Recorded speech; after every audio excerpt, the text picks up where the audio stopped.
ఇప్పుడే పెట్టాను. వచ్చిందా? రాలేదు. ఇప్పుడు స్టార్ట్ అయింది. ఓకే. మీరు చేయండి అమ్మ రికార్డింగ్. జయబాబు అయిపోయింది, స్టార్ట్ చేయండి మీరు స్పీచ్. ఓకే అండి. జై బాబా. అందరికీ జై బాబా అండి.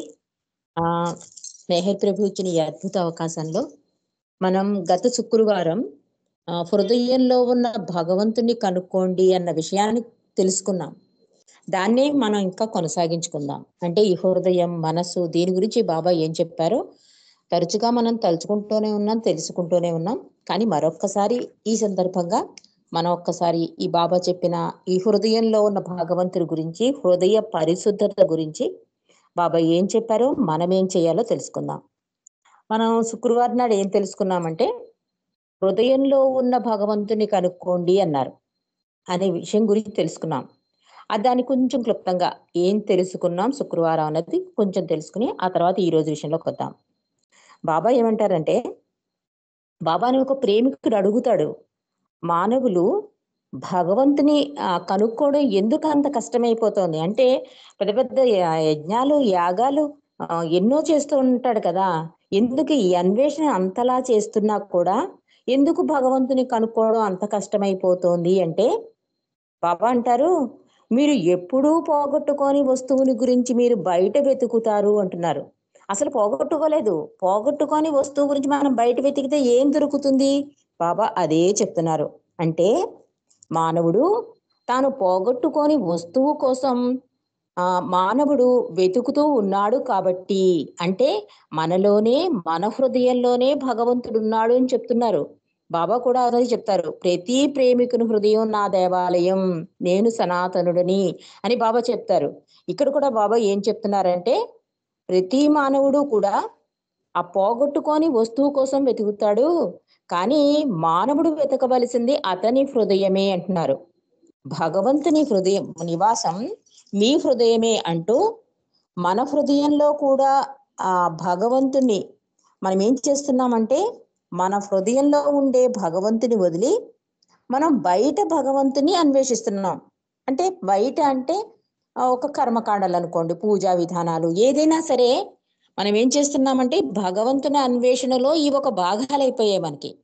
కానీ బాబా అంటున్నారు, అసలు పోగొట్టుకొని వస్తువు గురించి వెతికితే మీకు ఎలా దొరుకుతుంది అని చెప్పి బాబా ఒక చక్కని కథ కూడా చెప్పారు. అదేంటంటే, ఒక వజ్రాల వ్యాపారి, దొంగ. ఈ కథ మనందరికీ తెలుసు. కొంచెం ఎండింగ్ పాయింట్ చెప్పేసుకుందాం ఒకసారి. ఆ దొంగ వజ్రాలు దొంగిలిద్దామని చూస్తే ఎంత ప్రయత్నం చేసినా ఆ వజ్రాలు ఎక్కడున్నాయో కనుక్కోలేకపోతాడు. తనతో ఉన్న వజ్రాల వ్యాపారి వస్తువులన్నీ వెతికినా కూడా ఆఖరికి వజ్రాల వ్యాపారితో అంటాడు, నేను నీ శిష్యుడి కింద వచ్చేస్తాను, నేను నీకు ఏ హాని చేయను, నీ దగ్గర ఉన్న వజ్రాలు ఎక్కడున్నాయో చెప్పు అంటే, అప్పుడు వజ్రాల వ్యాపారి అంటాడు, నువ్వు అన్నీ వెతికావా? అన్నీ మరి నీ సంచిని వెతికావా అని అడుగుతాడు వజ్రాల వ్యాపారి. లేదు స్వామి, వెతకలేదు అంటే, అందుకే నేను రోజు రాత్రి నా వ్యాపారం ముగిసిపోగానే ఆ వజ్రాలు తీసుకొచ్చి నీ సంచిలో పెట్టాను, నువ్వెప్పుడు నీ సంచిని వెతుక్కో కనుక అంటాడు. బాబా కూడా అదే చెప్తున్నారు. ఈ జ్ఞానం అనేది మీలో ఉంది, కానీ మీరు అక్కడ కనుక్కోవట్లేదు దాని గురించి. ఈ జ్ఞానం అంటే భగవంతుడు, ఆ సత్యాన్ని కనుక్కోవాలంటే అంతర్గతంగా కనుక్కోవాలి అంటున్నారు. అంతర్ముఖం అవ్వాలి అని చెప్తున్నారు. హృదయమే భగవంతుని నివాసం కాబట్టి హృదయం మాట వినడం అంటే భగవంతుని మార్గదర్శకత్వంలో ఉండడమే అని చెప్తున్నారు బాబా. చివరిగా ఈ కథ ముగిశాక బాబా ఏం చెప్తున్నారంటే, ఆ జ్ఞానంలో నీలోనే ఉంది, బయట వెతకద్దు, ఆ లోపలే ఉంది జ్ఞానం అని జ్ఞాపకం ఉంచుకో అంటూ, హృదయమే భగవంతుని నివాసం కాబట్టి హృదయం మాట వినడం నేర్చుకో. అందుకే బాబా ఏమంటారు, మనసు మాట వినద్దు, హృదయం చెప్పేది వినండి అన్నది. ఎందుకంటే ఆ హృదయంలో ఉన్న భగవంతుడు మాట్లాడతాడు మనతో. బాబా కూడా అంటారు కదా, నేను మౌనంగా ఎప్పుడూ లేను, నీ లోపల మాట్లాడే మాట నాదే అంటారు, స్వరం నాదే అంటారు తండ్రి. కానీ దాన్ని మనం మూసివేసి మన మనసు మాట అంటే మన బుద్ధిని ఉపయోగించడం వలన భగవంతుని మనం కనుక్కోలేకపోతాం. ఒకవేళ హృదయం మాటే కనుక నువ్వు ఉంటే భగవంతుని మార్గదర్శకత్వంలో నువ్వు ఉన్నట్టు అని గుర్తించుకో అంటున్నారు. ఈ సందర్భంగా అండి, ఒక ప్రముఖ సంపాదకుడు డగ్లస్ అని ఒక ప్రేమికుడు, అతడు బాబా దర్శనానికి వస్తాడు. బాబాని పరీక్షిద్దాం అనుకుంటాడు. కానీ బాబా దర్శన సాంగత్యంలోనే ఆయన చూడగానే అతను చాలా తన్మయుడైపోతాడు. అయిపోయాక బాబా అడుగుతారు, నువ్వు ఎందుకు వచ్చావంటే మిమ్మల్ని కొన్ని అడుగుదాం అనుకుంటున్నానంటే అడగమంటారు బాబా. అతను అంటాడు, ఈ ప్రపంచంలో ఈ దొంగతనాలు, హత్యలు, మారణకాండలు, మోసాలు, హింస, ఇవన్నీ చెడు విషయాలు. మరి భగవంతుడిగా ఈ చెడు విషయం సంగతి ఏమిటి అని అడుగుతాడు. అంటే భగవంతుడు భూమి మీద ఉన్నప్పుడు ఇలాంటి చెడు జరగకూడదు కదా, అతని ఉద్దేశం అది.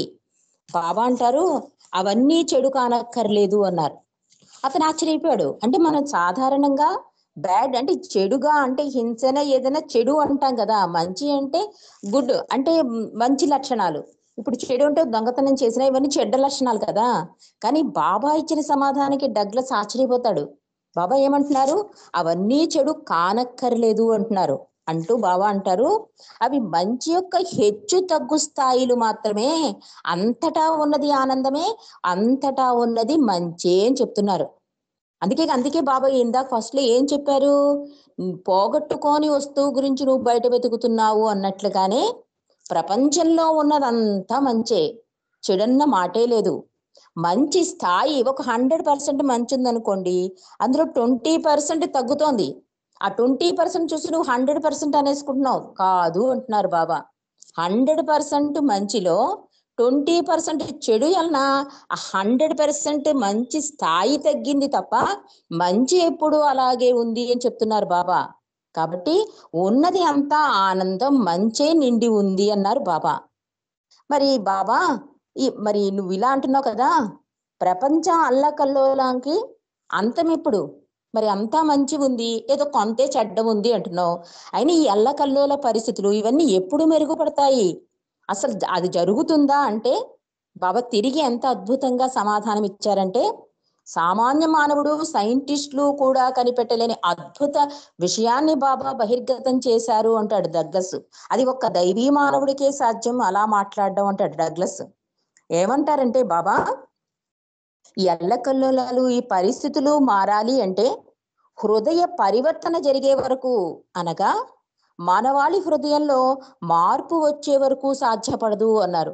అంటే ఎవరి మటుకు వాళ్ళు రియలైజ్ అవ్వాలన్నమాట, ఎవరి హృదయాన్ని వాళ్ళు పరివర్తన చేసుకోవాలి. అంతేగాని భగవంతుని మీద నిందలేసాం, ఎవరి మీద నిందలేసేయడం అది కాదు. నీ ప్రయాణాన్ని నువ్వే చేసుకోవాలి. ఆ జ్ఞానం నీలోనే ఉంది. ఎప్పుడైతే హృదయం మాట వింటావో నువ్వు భగవంతుడి దశ తిరిగినట్టే, ఆ మార్గదర్శకంలో నడుస్తున్నట్టే. ఇదంతా చెయ్యాలంటే నీ ప్రయత్నమే అంటున్నారు బాబా. కాబట్టి మానవాళి హృదయంలో మార్పు వచ్చే వరకు సాధ్యపడదు అన్నారు. ప్రతి మానవుడు అన్నారు ఇక్కడ. అంటే ప్రతి మానవుడు ఎవరి మటుకు వాళ్ళు, అంతేకాని వాళ్ళు చేసేస్తారండి మంచి జరిగిపోతుంది వీళ్ళ వల్ల మనకి ఇది జరుగుతుంది అనుకుంటే అది చాలా తప్పు అంటున్నారు. నిజంగా చాలా అద్భుత పరిష్కారం అది. నిజంగా డగ్లస్ అదే అంటున్నాడు, ఎంత అద్భుత పరిష్కారం అంటే హృదయ పరివర్తన వల్ల ప్రపంచంలో సమస్యలు తీరి శాంతి సౌఖ్యాలు కలుగుతాయని బోధించడం సామాన్యులకు సాధ్యపడదు. అంటే అది చేయడం చాలా కష్టం కదా, అందుకని ఎవరు చెప్పలేరు అలాంటి విషయం. కానీ భగవంతుడు గనక అలా మాట్లాడగలిగాడు అంటున్నాడు డగ్లస్. బాబా ఇంకా ఏం చెప్తారంటే డగ్లస్ తో, అంటే అతను అంతా సంశయాలతో వచ్చాడు బాబా దగ్గరికి చాలా ప్రశ్నలు అడిగేద్దామని. అతను అడిగిన మొదటి ప్రశ్నకి బాబా చాలా అద్భుతమైన సమాధానం, ఉన్నదంతా మంచి అని చెప్తున్నారు. అంటే మనకు కూడా అవగతం కావాలండి. ఒక చెడు జరిగేసరికి మనం ఏమనుకుంటాం అంటే మన జీవితం అంతా చెడుతోనే అయిపోయింది అనుకుంటాం. కానీ ముందు జరిగిన మంచి, ఆ తర్వాత వచ్చే మంచి గురించి మనం ఆలోచించాం. ఈ చెడు మన జీవిత గమ్యానికి, లక్ష్యానికి ఒక మంచి కోసమే ప్రభు ఏర్పాటు అని మనం గమనించాం. ఆ చెడునే గుర్తించి భగవంతుని మీద నిందలు వేస్తాం. బాబా కూడా అదే చెప్తున్నారు, ఉన్నది మంచి, దాని శాతం తగ్గితే అది చెడు అవుతోంది అంటున్నారు. అలాగే ఆనందం కూడా, ఉన్నదంతా ఆనందమే. ఆ దుఃఖము అనేది ఆ ఆనందం శాతం తగ్గడం వల్ల దుఃఖం, మళ్ళీ ఆనందం వస్తుంది. కాబట్టి ఉన్నది, ఉండేది, ఉంటున్నది కూడా ఆనందం మంచి అని చెప్తున్నారు బాబా. పైగా ఏమంటున్నారు, నీ హృదయ పరివర్తన, ఫస్ట్ లో మనం చెప్పుకున్నాం కదా, ఆ హృదయ పరిశుద్ధత కలిగితే గాని ఏ మార్పులు జరగవు. ఆ హృదయ పరిశుద్ధత ఎలా జరగాలో కూడా బాబా చాలా అద్భుతంగా మనకి చాలా తేలికైన మార్గం ఈ అవతారంలో చెప్పారండి. అది కూడా మనం తెలుసుకుందాం. కాబట్టి ఇంకా బాబా ఏం చెప్తున్నారంటే, నా అవతార ఉద్దేశం నేను నా రాకకి కారణం చెప్తున్నారు బాబా. నా ఈ అవతారంలో ఒక ప్రత్యేక సందేశం ఉంది, అదేంటంటే అహంకార నాశనమే అంటున్నారు. అతను అడుగుతాడు, మీ యోగం ఏమిటి అంటే, అంటే మీరు చేసే యోగం ఏంటంటే యూ గో అన్నారు. అంటే నేను వెళ్ళిపోతే అక్కడ ఆయన వచ్చి కూర్చుంటాడు. కాబట్టి ఇక్కడ బాబా కూడా ఏమంటున్నారు, అహంకార నాశనమే నా ప్రత్యేక సందేశం. ప్రతి ఒక్కరిలో దాగి ఉన్న దివ్యత్వాన్ని మేల్కొలపడమే తన అవతార ఉద్దేశం అని చెప్తున్నారు బాబా. అంటే మానవాళిని ఆధ్యాత్మిక పునర్జీవనమే తన ఉద్యమం అని చెప్తున్నారు. ఆయన లక్ష్యం గమ్యం ఎప్పుడూ కూడా భగవంతుని ఈ ఆత్మని తనలో కలుపుకోవాలనే ఉద్యమంతోనే, ఆ ఏకైక లక్ష్యంతోనే భగవంతుడి కిందకి దిగి వస్తాడండి. ఆయన లక్ష్యం గమ్యం అదే. అందుకే బాబా హైయెస్ట్ ఆఫ్ ది హైలో కూడా ఏం చెప్తారు, ఏ కోరికలైనా ఏమైనా కావాలంటే నా దగ్గరికి రావద్దు, మీ అవసరాలు తీరుస్తాను. అంటే ప్రతి ఆత్మ అవసరం ఏంటి, పరమాత్మలో కలవడం అండి. మన అవసరం అంటే ఇంకో రకంగా భావిస్తున్నాం, కానీ ఆయన ఉద్దేశం వేరు కనుక మనకి అవగతం కాకపోయినా ఇక్కడ బాబా చెప్పినట్లుగా మనకేం అర్థం అవ్వాలి అంటే, నా ఉద్దేశం ఏంటంటే మానవాళి ఆధ్యాత్మిక పునర్జీవనం కలిగించడం అంటున్నారు. కాబట్టి బాబా చెప్పే ప్రత్యేక సందేశం ఏమిటి అని ఎవరైనా అడిగితే, అహంకార నాశనం, ప్రతి ఒక్కరిలో దాగి ఉన్న ఆ దివ్యత్వం. అంటే నేను దివ్యత్వం అంటే ఏదో తత్వం కాదండి, అది నేను భగవంతుడును అని తెలుసుకోవడం. అలాంటి దివ్యత్వాన్ని మేలుకొలుపుతాను. అది ప్రతి అవతారంలోనూ ఒక బహుమతి తీసుకొస్తాడు బాబా అంటారు చూడండి. భగవంతుడు ఎప్పుడు కిందకి తీసుకొచ్చినా మానవాళికి ఒక బహుమతి తీసుకొస్తాట. ఆ బహుమతి ఏంటి, రకరకాలు ఆ దేశ కాలమాన పరిస్థితులను బట్టి రకరకాలుగా వ్యక్తం చేస్తూ ఉంటాడు. దాన్ని ఏం చేస్తున్నాం మనం, ఆయన చెప్పినట్లుగా ఆచరించకుండా ఒక మతం అని ఒక కర్మకాండ కింద పెట్టేసి మళ్ళీ ఒక మతం కింద ఏర్పాటు చేసేస్తున్నాం. బాబా అదే అంటారు, మతానికి నాకు ఎటువంటి సంబంధం లేదు, మతం అన్నది మానవులు ఏర్పరచుకునే ఏర్పాటు, నేను ఏ మతాన్ని స్థాపించడానికి రాలేదు అని చెప్తారు బాబా. అందుకని బాబా ఏం చెప్తున్నారంటే, నా ఉద్దేశం ఏంటంటే మానవాళిని ఆధ్యాత్మిక పునర్జీవనం జీవించడమే నా ఉద్యమం అని వివరించారట. ఆ డగ్లస్ బాబా పాదాల మీద పడి కన్నీళ్లతో కడిగట్టండి బాబా పాదాలని. అంత అద్భుతమైన దర్శనంతో పాటు ఆ దివ్య జ్ఞానాన్ని కూడా అతనికి కలిగేలా చేశారు బాబా అని చెప్తూ, అసలు ప్రభు దర్శనంలోనే సగం హృదయం పరివర్తన అయిపోతుందండి. దీని గురించి పర్ఫెక్ట్ మాస్టర్ అనే బుక్ లో ఆ పుస్తకం రాసిన అతను అంటాడు, అతని పేరు చార్లెస్ పర్దం అని అతను అంటాడు, నేను చాలా కటువుగా ఉండేవాడిని, చాలా అంటే మాట్లాడితే కోపం, ఆ మాట కూడా చాలా కటువుగా, ప్రతి హృదయాన్ని గాయపరిచేవాడిని, ప్రతి దాన్ని నిర్లక్ష్యం చేసేవాడిని. ఎప్పుడైతే నేను బాబా సాన్నిధ్యంలోకి వచ్చానో, బాబా దర్శనం చేసుకున్నానో, నాలో పూర్తిగా మార్పు చెందింది అంటున్నాడు. అదే అతను గమనించట. కాబట్టి ప్రతి ప్రేమికుడు గమనించండి, బాబా దగ్గరికి వచ్చాక, ఆయన దర్శనం అయ్యాక, ఆయన గురించి తెలుసుకున్నాక మీలో మార్పు మొదలవుతుంది. ఆ మార్పును కనిపెట్టండి అన్నాడు పర్దం. అంటే మనకి తెలియకుండానే వర్క్ జరుగుతూ ఉంటుందండి, మనకి తెలియదు. కానీ నిజంగా చెప్పాలి అంటే ఈ ఆన్లైన్ స్కైపుల ద్వారా మనకి బాబా గురించి చాలా అవగతమైంది. ఏది తప్పు, ఏది ఒప్పు, ఏది సంస్కారం, ఏది మనం మాట్లాడకూడదు, ఏది మనం ఎలా ఉండాలి, అసలు మానవుడిగా మనం ఎందుకు వచ్చాం, ఇలాంటి అద్భుత విషయాలన్నీ పెద్దల ద్వారా మనకి అవగతం అవడం వలన ఇంకొంచెం ముందడుగు వేస్తున్నాం బాబా విషయాలు వినడానికి. ఇదివరకు అయితే అందుబాటులో ఉండేది కాదు బాబా సాహిత్యం. ఎప్పుడో సెంటర్కి వెళ్తే అవి చదివితే వినడమే, లేకపోతే మెహరాబాద్ వెళ్తే ఆ బుక్స్ కొనుక్కోవడం, ఇట్లా ఉండేది మన పరిస్థితి. కానీ ప్రభువు ఎంతో అనువుగా ఈ ఆన్లైన్ స్కైపుల ద్వారా ఆ భాండాగారానంతా మన ఇంట్లోకి తీసుకొచ్చేసాడండి. మనం ఎక్కడికి వెళ్ళక్కర్లే, స్కైప్ ఆన్ చేసుకుంటే అద్భుతమైన ప్రవచనాలు మల్లికార్జునరావు గారి ద్వారా, రామకృష్ణయ్య గారి ద్వారా, సుబ్రహ్మణ్యం గారి ద్వారా మనం ఎన్నో అద్భుత బాబా సందేశాలు వింటున్నాం, తెలుసుకుంటున్నాం, తరించిపోతున్నాం. కాబట్టి ఇక్కడ బాబా కూడా ఏం చెప్తున్నారు అంటే, ఈ హృదయ పరివర్తన జరిగితే నీలో చాలా మార్పు వస్తుంది. ఈ అర్థం కూడా అదే అంటున్నాడు ఆ పర్ఫెక్ట్ మాస్టర్ లో. నేను చాలా కటువుగా, అసలు ప్రతి హృదయాన్ని గాయపరచడమే నా పని. అలా ఉండే నేను ఎంత అద్భుతంగా నాలో మార్పు జరిగిందంటే, ఆ ప్రభు సాన్నిధ్యంలో, ఆ ప్రభు దర్శనంలో నాకు మార్పు కలిగింది. కాబట్టి ఈ విషయం నేను బాబా కూడా చెప్పాను అని చెప్తున్నాడు అతను. చెప్తే బాబా చిరునవ్వు నవ్వాట. అంటే నీ ప్రయత్నమే కదా, బాబా కూడా అదే చెప్తున్నారు. ముందు నీ ప్రయత్నం నువ్వు చేస్తే, ఒక అడుగు ముందుకేస్తే 99 అడుగులు నేను వేస్తాను అనడానికి కారణం అదేనండి. ఆయన దర్శన సాన్నిధ్య భాగ్యంలో. అందుకే సహవాసలో బాబా కూడా ఏమనేవారు, నీ మనసుని ఎక్కడికి వెళ్ళనివ్వకు, నా మీదే దృష్టి ఉంచు, నా గురించి ఆలోచించు, నీ పిల్లలు, సంసారం, వ్యాపారం అన్ని వదిలేసే. అంటే అలా ఏకాగ్రతగా ప్రతి మానవుడు ఆయన మీదే దృష్టి ఉంచితే అండి, ఆయన వరకు మన హృదయంలో స్టార్ట్ అవుతుంది. అది మనకు అవగతం కాదు. దానివల్ల అవుతుంది మాయకి అతుక్కుపోయి ఒక నిమిషం బాబా దగ్గర ఉంటుంది, మరో నిమిషం ఇంకో ఆలోచనలోకి వెళ్ళిపోతుంది.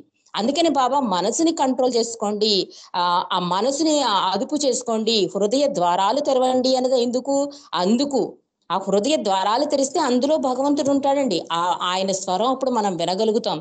కాబట్టి ఇలాంటి అనేక కథలు ఈ మా పర్ఫెక్ట్ మాస్టర్ రాసిన ఈ పర్దమ్మే కాదు, డగ్లసే కాదు, ఇంకా అద్భుత బాబా ప్రేమికులు బాబా సందర్శనంలో బాబా బుక్స్ చదివి బాబా సాహిత్యంని ఎంతో హృదయ పరివర్తన కలిగిన సంఘటనలు చాలా ఉన్నాయి. కానీ ప్రెజెంట్ మనకి టైం వల్ల రెండే మీకు చెప్పగలిగాను. కాబట్టి మూర్తి భవించిన దైవీ ప్రేమయే మన మెహర్ బాబా. కాబట్టి ఆయన ఎందుకోసం వచ్చారు అన్నది ఏంటంటే అందరి హృదయాల్లో ప్రేమ బీజాలు నాటడానికి కదా. విశ్వ మానవ సౌభ్రాతృత్వాన్ని నెలకొల్పడమే ఆయన విశ్వ కార్యక్రమం అని మనకు అవగతమైంది. కాబట్టి నేను అనే అహాన్ని నశింపజేసి మానవాళికి ఆధ్యాత్మిక వికాసాన్ని కలిగించడమే మెహర్ బాబా అవతార ప్రయోజనం. ఈ అవతార విశిష్టత ఏమిటండి అని అడుగుతూ ఉంటారు అందరూ. మనం ఇంత తెలుసుకున్నాక ప్రతి మానవుల్లో ఉండే అహంకారాన్ని నాశనం చేయడానికి బాబా యొక్క అవతార విశిష్టత. ఆయన ఉద్యమం ఏంటి? ప్రతి మానవుణ్ణి ఆధ్యాత్మిక పునర్జీవనం కలిగించడం. ఆయన ఉద్యమం కింద దిగి వస్తూ ఉంటాడు ప్రతిసారి కూడా. ఆయన ఉద్యమం లక్ష్యం అదే. ఆయన దానికోసం ఏం చేశాడు? ప్రతి మానవుడు అంటే ఎన్ని సహవాసులండి, ఎన్ని దర్శన భాగ్యాలు. హెల్త్ బాగుండకపోయినా బాబా దర్శనాలకి సహవాసులకి ఎందుకు అంత ఇంపార్టెన్స్ ఇచ్చారంటే ఈ ప్రేమ బీజాలు నాటడానికి. కొన్ని వేల మందికి తన చేతి ప్రసాదం ఎందుకు ఇచ్చారు అంటే ఆర్థికంగాను ఆధ్యాత్మికంగాను కూడా అన్నారు బాబా. అంటే ఆధ్యాత్మికంగా అంటే ఆ హృదయంలో మార్పు తేవడం. ఇక్కడ బాబా కూడా అదే అంటున్నారు, ఈ ప్రేమ బీజాలు నాటడానికే నేను వచ్చాను అని చెప్తున్నారు బాబా. మరి ఈ హృదయ పరివర్తన ఎలా జరుగుతుంది అంటే బాబా చెప్పిన ఒక సందేశాన్ని మనం తెలుసుకుని ఆ పరివర్తనకి మనం ఏం చేయాలి బాబా చెప్పిందో కూడా మనం తెలుసుకుందామండి. అంటే బాబా ఏమంటారంటే ప్రతి మానవుని యొక్క మనస్సు అనాదిగా పోగైన మరియు త్వరగా మార్పు చెందే సంస్కారాల భాండాగారం. అంటే రాయి నుంచి మానవుడిగా వచ్చాం కదా, దానివల్ల ఏమవుతుంది? అవి మూట్లు కట్టేసింది. కాబట్టి ఎక్కడి నుంచి? లోహం నుంచి చూసుకుంటే ఒక లోహం, జంతు రూపం, ఇలా ప్రతిదీ ఇలా పరిణామ క్రమంలో అనేక సుదీర్ఘ ప్రయాణంలో ఆత్మ యొక్క చైతన్యం క్రమక్రమంగా వృద్ధి చెందుతూ బాబా చెప్పిన సందేశం ఇది.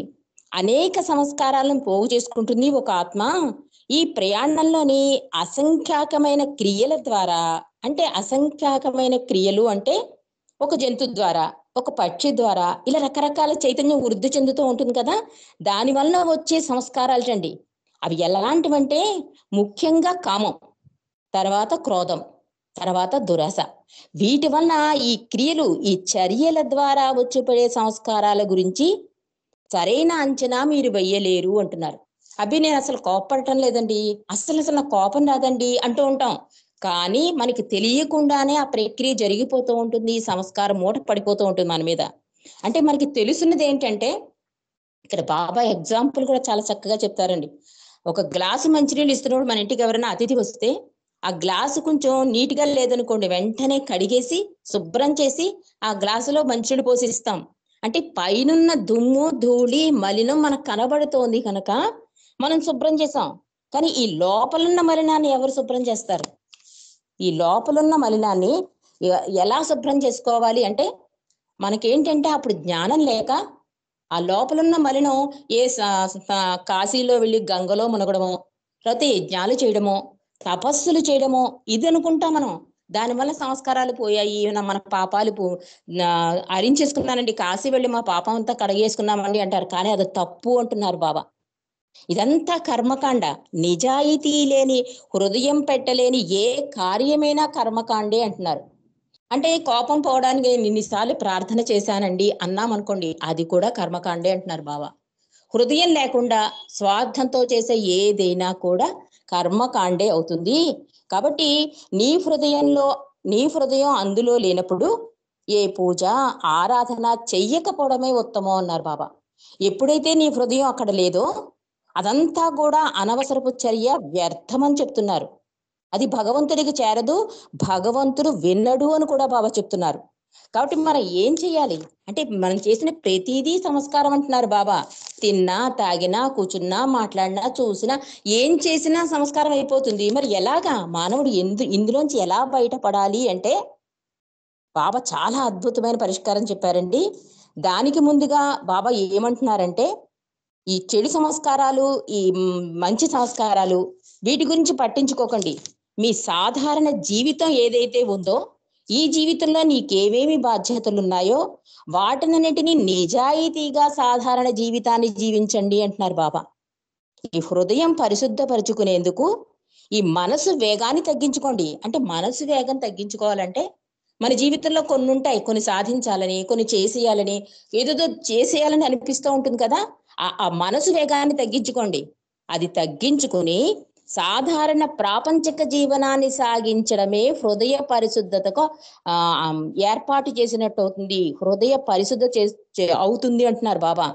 ఎంత అద్భుతంగా బాబా చెప్పారంటే అది అలాగే చదివేస్తానండి.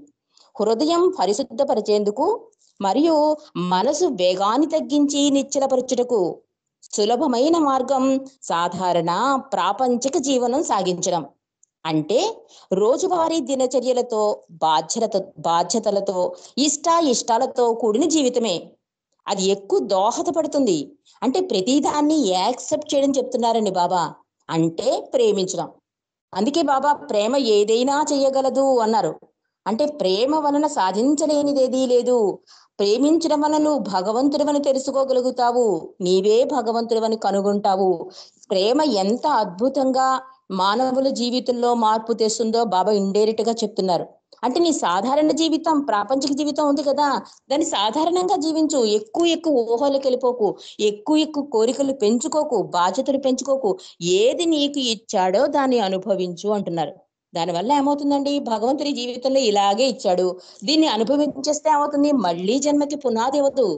దీన్ని తప్పించుకుంటే మళ్ళీ జన్మ పునాది, మళ్ళీ సంస్కారాలు, మళ్ళీ పుట్టడం, మళ్ళీ చావడం, ఇది జరిగిపోతుంది. కాబట్టి ఈ జీవితంలో నీకు ఇచ్చిన బాధ్యతలను ఇష్టాలతో కూడిన జీవితంగా మార్చుకో అంటున్నారు. ఇవన్నీ నీ హృదయ పరిశుద్ధతకు మార్గాలు. ఇంక వేరే మార్గం ఏం లేదు. నువ్వు కాశీ వెళ్ళి మునగడం, ఇన్ని యజ్ఞాలు చేయడం, తపస్సులు చేయడం, ఇవి అసలు ఏ మార్గము కాదు. హృదయ పరిశుద్ధత కలగాలి అంటే నువ్వు సాధారణ ప్రాపంచిక జీవనాన్ని, నీకిచ్చిన బాధ్యతలని ఇష్టంతో కూడిన జీవితంగా గడుపు. అంటే ఏడు మొహంతో. అందుకే బాబా గార్లిక్ మొహాలు వద్దు నాకు, నా హాయిగా నవ్వుతూ ఉండండి, ఏం కొంపలు అంటుకుపోయాయి, ఈ జన్మలో ఈ బాధ, నెక్స్ట్ జన్మలో ఇంకో బాధ, ఇలా ఎన్ని జన్మలు ఎత్తి ఉంటావు నువ్వు అని బాబా ప్రతిసారి చెప్తూ ఉండేవారు. ఇందుకు ఆ హృదయ పరిశుద్ధత జరగాలి అంటే ఇవే మార్గాలు.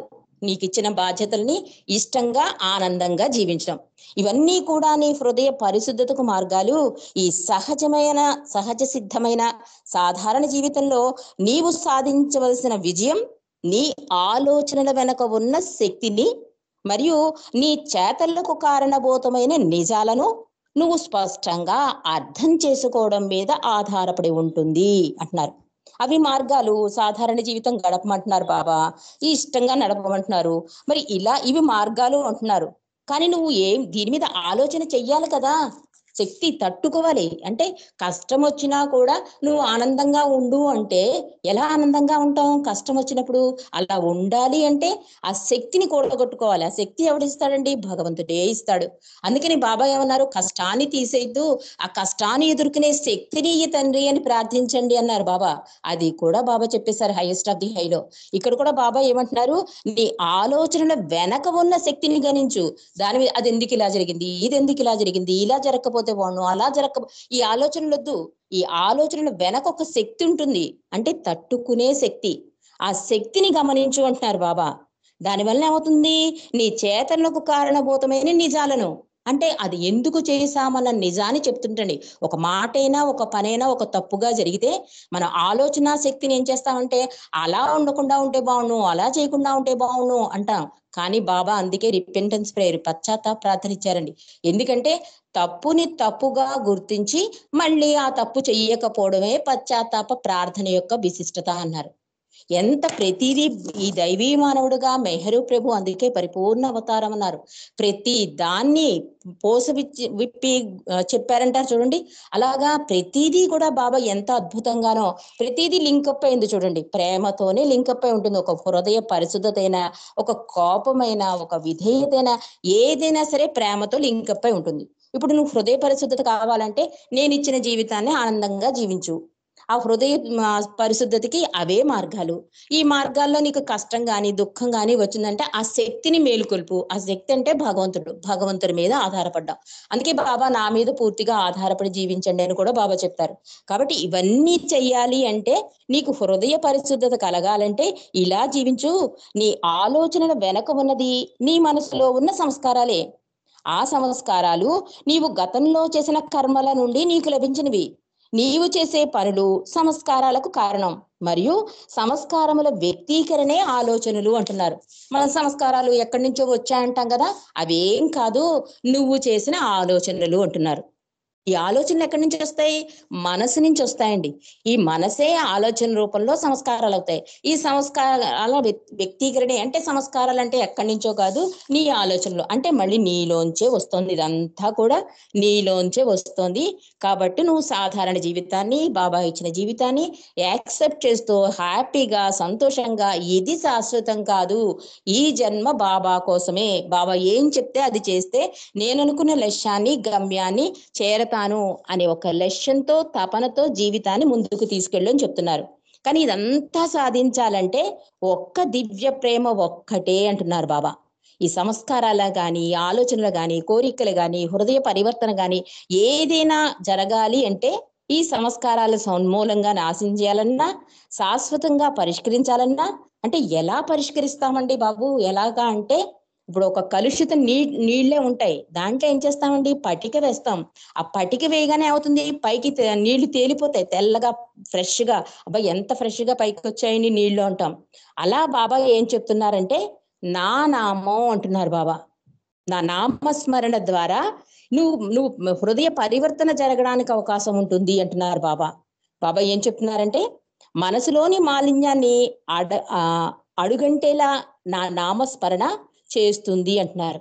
అంటే హృదయ పరివర్తన కావాలి అంటే ముందు ఈ సాధారణ జీవితాన్ని యాక్సెప్ట్ చేసి వచ్చిన ప్రతి కష్టాన్ని తట్టుకోవడానికి శక్తిని ఇవ్వాలి అంటే ఆయన నామస్మరణ ద్వారా ఈ హృదయ మాలిన్యం అంతా కరిగిపోతుంది అని చెప్తున్నారు. చాలా అద్భుతంగా బాబా ఇవాళ మనసులోని మాలిన్యాన్ని అడుగంటేలా అంటే మురికి ఎలా అడుక్కెడిపోతుందో పటికి వేయగానే ఫ్రెష్ నీళ్ళు ఎలా పైకి వస్తాయో అలా నీ మనసులోని మాలిన్యాన్ని అడుగంటేలా నా స్మరణ చేస్తుంది అంటున్నారు. కాబట్టి క్రోధం, కామం లేదా దురాశ ఈ ఆలోచన వచ్చిన వెంటనే నన్ను తెలుసుకో. నా నామం అనే దోమతెర నీ ఆలోచనల దోమల నుండి నిన్ను రక్షిస్తుంది అంటున్నారు బాబా. ఆ దోమతెర చుట్టూ శబ్దం చేస్తూ తిరుగుతున్నప్పటికీ దాని లోపల ఉన్న నిన్ను కుట్టలేవు. అదే విధంగా నన్ను స్మరించడం ద్వారా నీవు ఇష్టం లేని ఆలోచనలను క్రియగా మారకుండా ఆపగలవు. అంటే ఆలోచనలు రావడమే కాదండి, దాన్ని చేతలలో కూడా పెట్టలేము అని చెప్తున్నారు బాబా. చాలా అద్భుతమైన విషయం. మనం ఏమనుకుంటామంటే బాబా నామస్మరణ చేస్తే అవి మనని కుట్టవు అంటే మన దగ్గరికి రావు అనుకుంటున్నాం. మనం కూడా చేసే ఉంటాయి కదా చేతలు. ఒక్కొక్కసారి కోపం వస్తే వస్తువులు విసిరేస్తాం, మనుషుల్ని తిట్టేస్తాం. అంటే అది క్రియారూపంలో కూడా చేయకుండా చేస్తుంది నా నామం అని చెప్తున్నాడు తండ్రి. అంటే నీవు ఇష్టం లేని ఆలోచనలు క్రియలుగా మారకుండా అంటే అన్వాంటెడ్ యాక్షన్స్ గా మారకుండా ఆపగలవు అని చెప్తున్నారు. అలా చివరికి నీ హృదయ పరిశుద్ధతను తీసుకుని రాగలవు. అలా పరిశుద్ధమైన హృదయమే నా నివాసానికి యోగ్యమైనది. నేను రావాలనుకున్నప్పుడు అందులో ప్రవేశిస్తాను. ఇందాక మనం అనుకున్నాం కదా, పోగొట్టుకోని వస్తువుని గురించి నువ్వు బయట వెతుకుతున్నావని ఇక్కడ బాబా అదే చెప్తున్నారు. నేను అక్కడ ఉన్నాను. ఎప్పుడైతే నువ్వు ఈ మాలిన్యాన్ని అంతా కడిగేసి నా నామంతో ఉంటావు కదా, అప్పుడు హృదయ పరిశుద్ధత కలుగుతుంది. అప్పుడే నేను వచ్చి కూర్చుంటాను అంటున్నారు. అంటే ఇదంతా చెయ్యాలంటే ప్రభు నామస్మరణలో మనం గడపాలండి అంటూ బాబా అంటారు. నీకు కోపం వచ్చినా కూడా దాన్ని వ్యక్తపరచకుండా ఉండగలిగితే అదే నిజమైన విజయం. అంటే కోపం వస్తుంది, నా పక్కన నా చుట్టూ రాళ్ళు ఉండాలని కోరుకోవటం లేదని కూడా బాబా అన్న మాటలు మనకు తెలుసు. బాబా ఏమంటున్నారు, కోపం రాని పోని, కానీ దాన్ని క్రియల్లో పెట్టకు, ఆచరణలో పెట్టకు, ఆలోచనల్లోనే ఆపేసి అంటున్నారు. కాబట్టి మీ హృదయంలో నన్ను అధికాధికంగా తలుచుకునటం ద్వారా, నా నామాన్ని స్మరించడం ద్వారా మీరు మీ మనసుని నాకు అర్పించవచ్చు. ఇతర ఆలోచనలు మీ మనసును ఆక్రమించుకోవడానికి వీలు కానంతగా నన్ను మీరు నిరంతరం స్మరించండి. చాలా అద్భుతమైన పరిష్కారం. హృదయ పరివర్తన కావాలన్నా, మన ఈ జీవితంలో కష్టాలను ఎదుర్కొనే శక్తి కలగాలన్నా, ఇవన్నీ చెయ్యాలన్నా, అంటే హృదయపూర్తిగా ప్రభువుని ఆరాధించాలన్నా ఈ నామస్మరణ అన్నది మొదలెడితే, అందుకే బాబా అంటారు, నా సాన్నిధ్యంలో గడిపే క్షణాలే అతి ముఖ్యమైనవి, మీకు పనికొచ్చేవి, మిగిలినంతా డస్ట్ బిన్ను అని ఎందుకన్నారో బాబా ఇప్పుడు మనకి అర్థమవుతుందండి.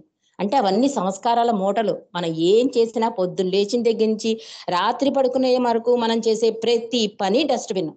ఒక్క ఈ ఆన్లైన్ స్కేపులు ప్రభు ఇచ్చిన వరప్రసాదాలని నేను ఎందుకంటానంటే, ఈ టైం అయినా ప్రభు ఇచ్చాడు కనుక, ఆయన సాన్నిధ్యంలో గడిపే భాగ్యం, ఆ రుచి చూసాం కనుక, ప్రభు కృప ఉంది కనుక, ఈ మాయ కతుక్కోకుండా కొన్ని గంటలు ఆయనతో ఉండే భాగ్యాన్ని మనకి ప్రభు ప్రసాదించాడు. కాబట్టి ఇంత అద్భుతమైన విషయం బాబా ద్వారా మనం తెలుసుకోవడం, తలుచుకుంటూనే ఉండడం మన భాగ్యం అండి. కాబట్టి ఆ ప్రయత్నం అనేది చేద్దాం. ప్రభు కృప సహకారం ఎప్పుడూ మనతోనే ఉంటుంది. కాబట్టి ఈ హృదయ పరివర్తన అంటే ప్రభు నామస్మరణ ముందు మొదలెట్టాలి. కాబట్టి దాని ప్రయత్నం చేస్తే మిగిలిన అడుగులన్నీ ఆయనే దగ్గరుండి వేయించుకుని కళ్ళ గంతలు కట్టి మరీ తీసుకెళ్ళిపోతానని బాబా చెప్పారు. ఎప్పుడైతే ఆయనని చూస్తాం, ఆయన ప్రేమలో పడిపోవడం, ఇదంతా కూడా మెహరామాయి కూడా అంటారు, బాబా మనల్ని ప్రేమించడం మన అదృష్టం, కానీ తిరిగి మన ప్రేమ ఆయనకి అందించడం మన ధర్మం అంటారు ఆవిడ. ఎంత అద్భుతమైన మాట విన్నానంటే ఇవాళ మెహరామాయి గురించి చదువుతుంటే, మన అదృష్టం కరెక్టే, కానీ మన ప్రేమ ఆయనకి అందించడం అన్నది మన ధర్మంట. ఎందుకంటే బాబా చాలా కష్టాలు పడ్డారు, బాధలు పడ్డారు, మౌనం ఉన్నారు, ఆఖరి గడియలో దాహం మంచినీళ్ళ కోసం అల్లల్లాడిపోయాడు. ఇదంతా ఆయనకి అవసరం లేకపోయినా కేవలం మానవుల మీద ఉన్న అపార ప్రేమ ఆయన చేత ఇదంతా చేయించింది కనుక, మీ ధర్మంగా, మీ కర్తవ్యంగా, మీ బాధ్యతగా బాబాని ప్రేమిస్తూనే ఉండండి అన్నారు మెహరామాయి. కాబట్టి ఆ ప్రయత్నం మనం చేద్దామండి. ప్రభు ప్రేమలో తరించిపోదాం. అవతార్ మెహర్ బాబా కీ జై. జై బాబా అండి. అప్పారావు గారు. జై బాబా అండి, చాలా చక్కటి విషయాలు చెప్పారు. లాస్ట్ లో ఒకటి మటుకు నాకు బాగా నచ్చిందండి, నిత్యం మనం బాబాను స్మరించుకుంటూ ఉండాలన్నారు. అది చాలా వాల్యుబుల్. అయితే మనకి ఈ ఆన్లైన్ ఒకటి మనకి బాగా ఉపయోగపడింది. ఈ ఆన్లైన్ మనకి 4:30 నుంచి 6 గంటలు అనేటికి ఇప్పుడే నాకు అనిపించింది, 4 గంటల నుంచి పెడితే బెస్ట్ ఏమో. ఒక అరగంట ఎవరికైనా పార్టీ ఇవ్వడానికి అవకాశం కూడా ఉంటుంది. ఎందుకంటే చాలా మందికి మనం న్యాయం చేకూర్చలేకపోతున్నాము. అందరూ మనల్ని క్షమించాలి. ఎందుకంటే టైము 4 గంటల నుంచి పెడితే బాగుంటుంది. నెక్స్ట్ టైం ఆలోచిద్దాం. అరుణ గారు, జై బాబా. ఇప్పుడు శివ రవీంద్రన్ గారు ఒక సంకేతం చేయాలి, తర్వాత మారుతి ధనలక్ష్మి గారు ఒక సంకేతం చేయాలండి. శివ రవీంద్ర గారు. జై బాబా. అవతార్ మెహర్ బాబా కీ జై. ప్రేమొకటే మనకు మెహరునికి గల బంధం, ప్రేమ కోరుకో ప్రేమతో నీవు.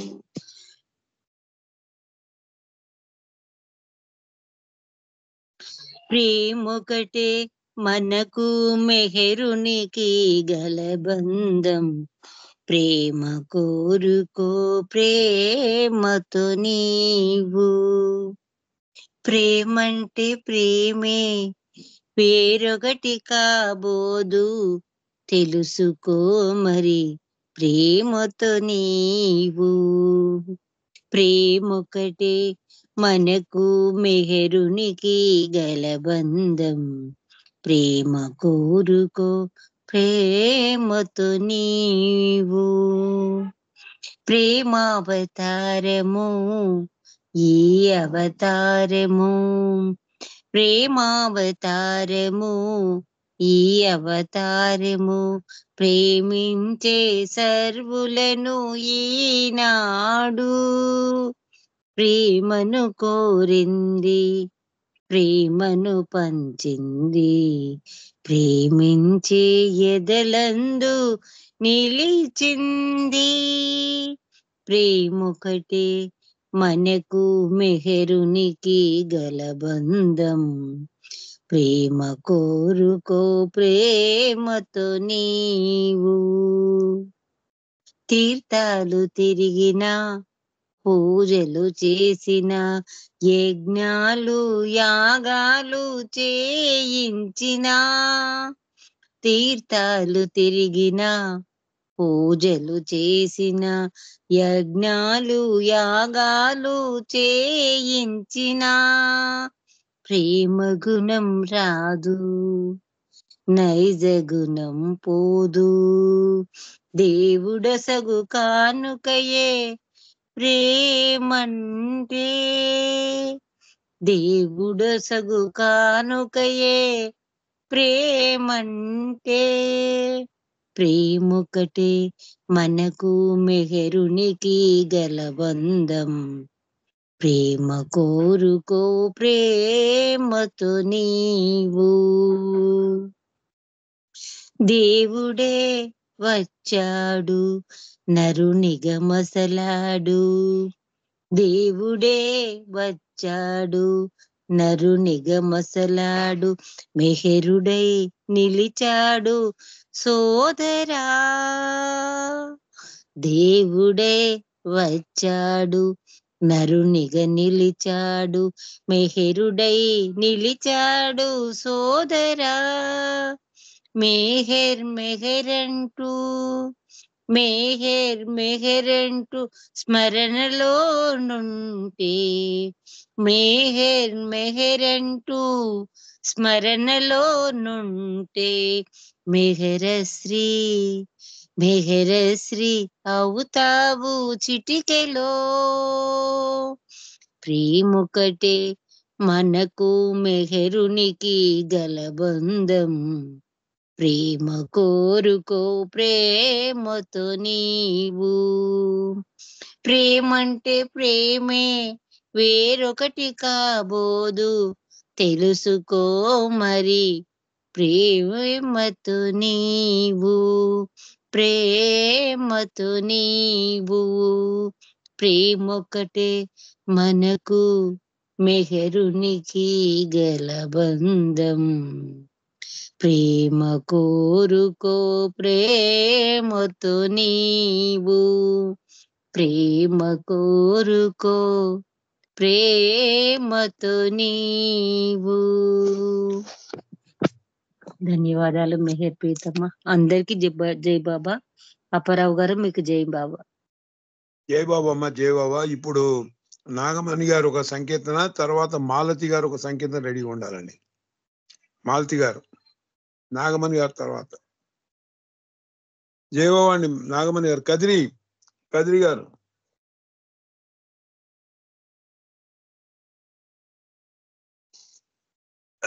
కదిరి నాగమణి గారు, జై బాబా.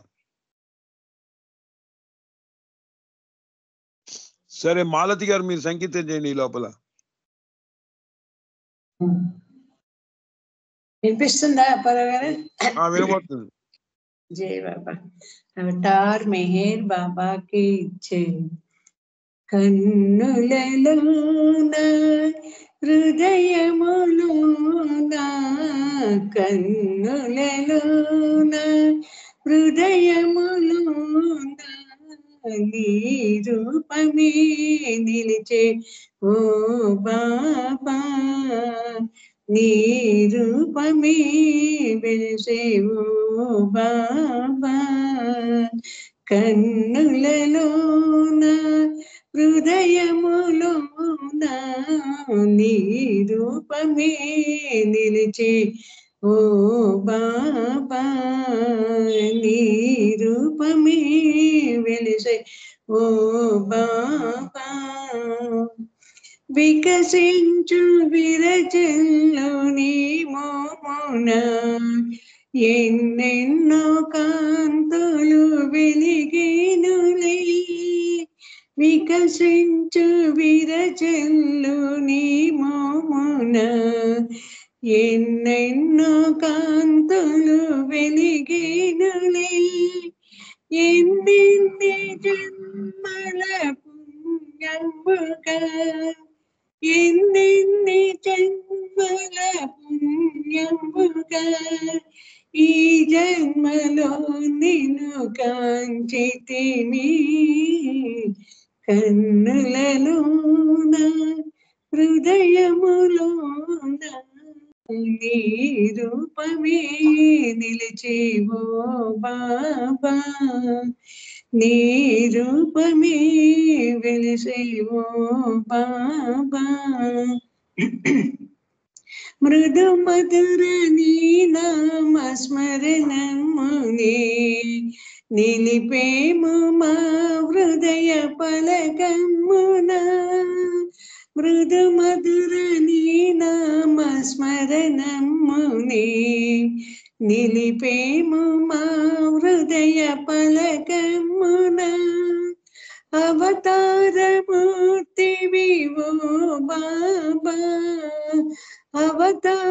అవతారమూర్తివి ఓ బాబా గైకొనుము మా హృదయ పుష్పాంజలి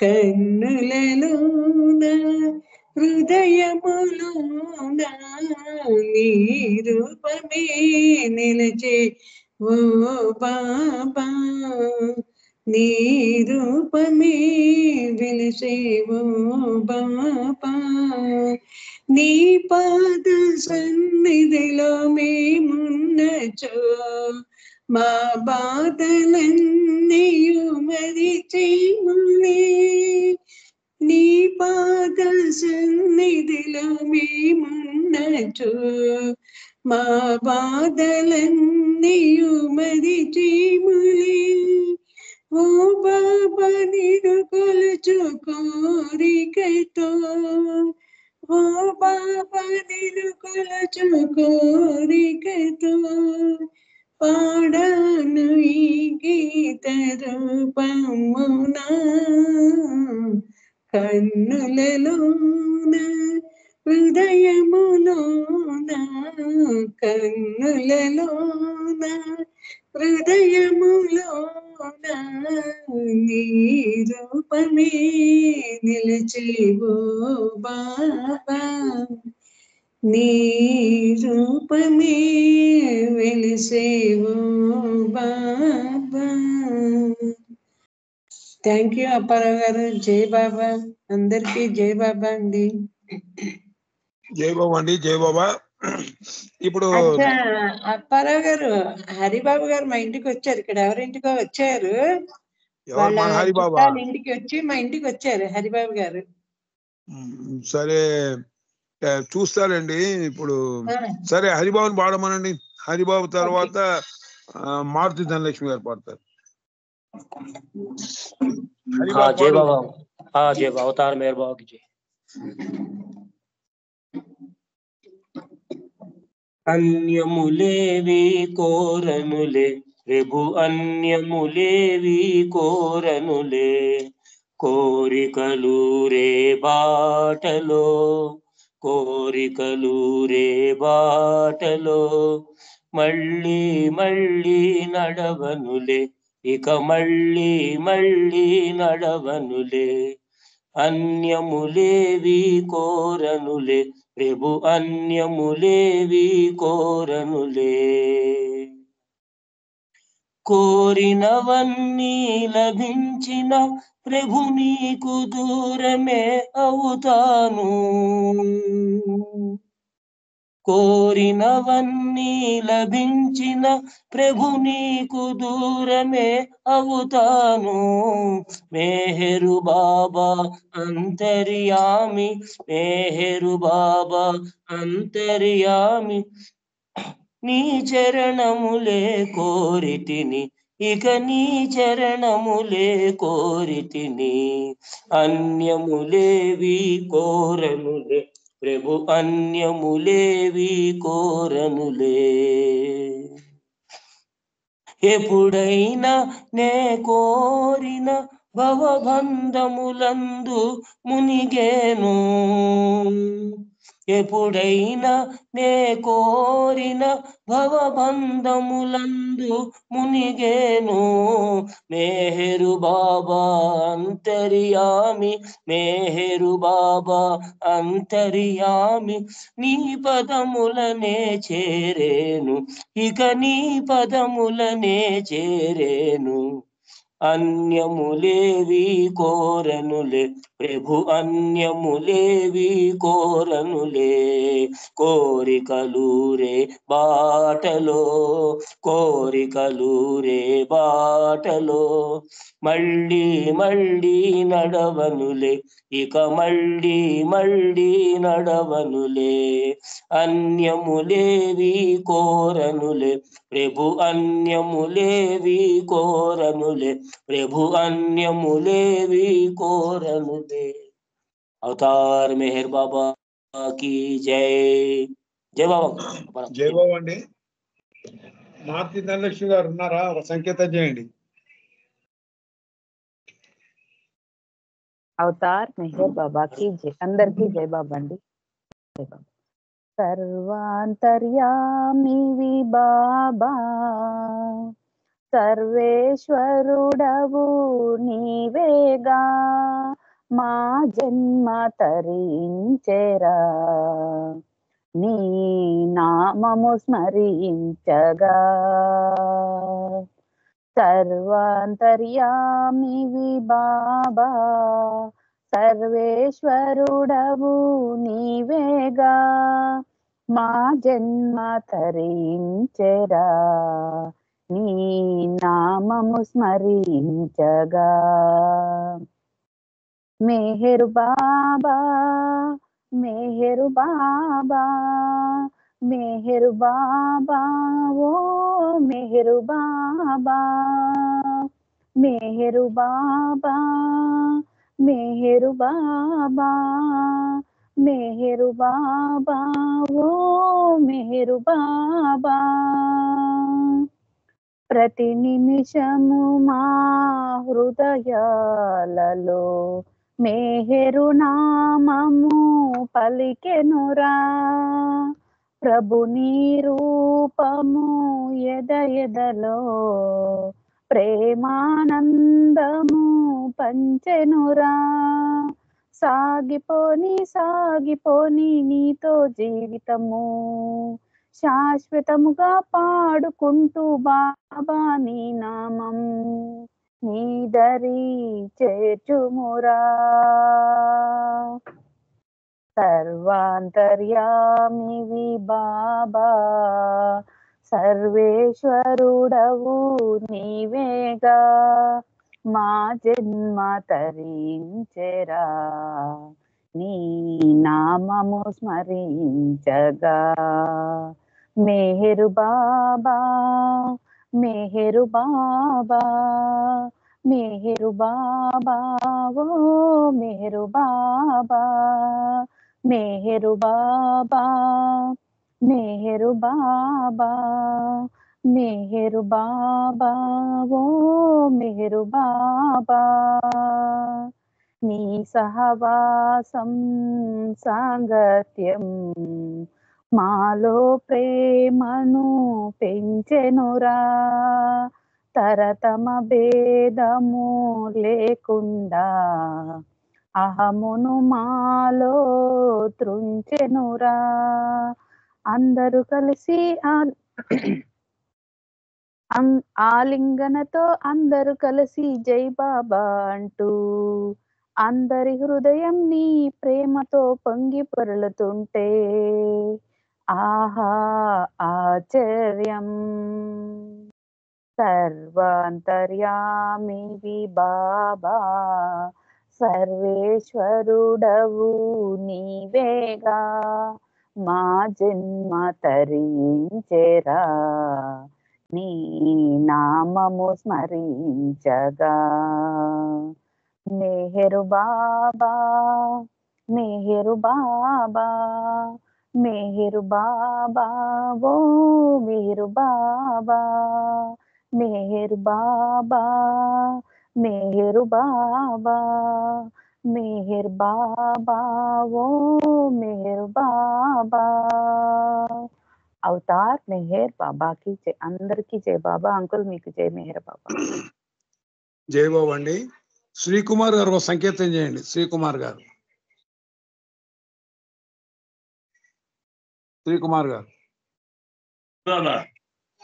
ఓ సంకేతం చేయండి. జై బాబా. శ్రీకుమార్ గారిని చేయమన్నానండి ఒక సంకేతం. జై బాబా. అవతార మూర్తివి నీవే ఓ బాబా, పరమాత్మ స్వరూపుడవివే. మాయా నాటక లోకంలో దర్శక నిర్మాతవు నీవే, దర్శక నిర్మాతవు నీవే. పలికేది మేము పలికించేది నీవు, నడిచేది మేము నడిపించేది నీవు. నీ ఆజ్ఞ లేక చలనాచలములు లేవు, నీ ఆజ్ఞ పాలింతుమురా ఓ మేహర్.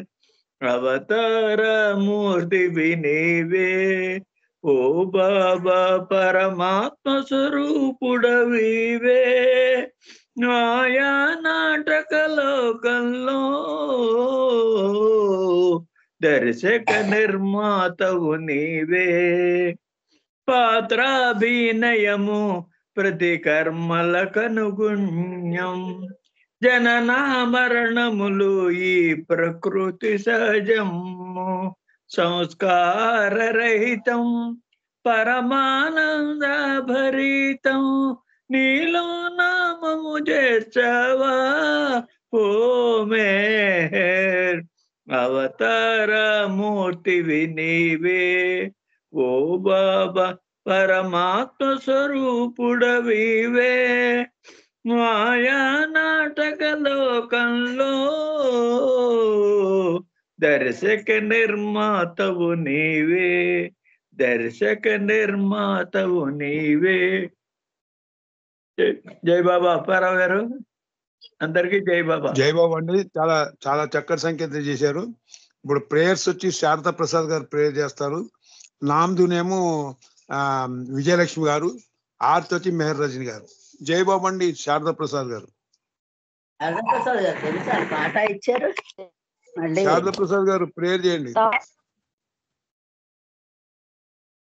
అయినా